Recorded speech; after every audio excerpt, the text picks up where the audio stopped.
यहाँ पर आप देख लीजिए कश्मीर में ऐसे हादसे रोज़ होते हैं। ये एक शरीफ लड़का था, इसका वालिद साहब जो था वो हक की बात कह रहा है। आप देख लीजिए एक क्रालपोरा में जो सोमो ड्राइवर उसका भी इसी तरह कत्ल किया गया, और हमारी एक बहन यहाँ पर यूंसू में मैसरा उसको भी इसी तरह मार दिया गया।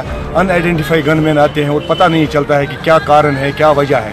हमने आज तक आप देख लीजिए 1 लाख लोग शहीद हो चुके हैं, 1 लाख यतीम बच्चे हैं, 1 लाख बेवाएँ हैं।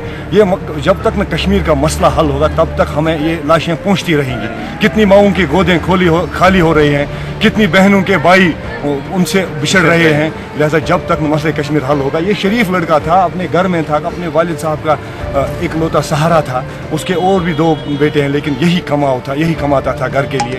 4 बहनें हैं, मेहंदी उनके हाथों में है, लेकिन यही भाई उनका वाहिद सहारा था। अब कब तक हम ये लाशें देखेंगे? आप देख लीजिए यहाँ पर कश्मीर में खाने को भी बारूद, लिखने को भी बारूद, पढ़ने को भी बारूद। कोई घर से निकला पता ही नहीं, कोई गारंटी नहीं होती है कि शाम को घर पहुँचेगा कि नहीं पहुँचेगा। दुनिया में अगर कहीं पर 10 लाख फौज है किसी स्टेट में, वो वाहिद कश्मीर है जहाँ पर 10 लाख फौजी जमाव है।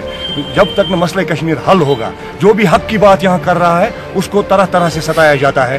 कभी NIA के थ्रू, कभी इसी तरह उसके बच्चों को मार दिया जाता है, कभी उसको टार्चर किया। उसके वालिद साहब को 20 सालों से वो हिजरत पर है, वो कभी घर में नहीं रहा है।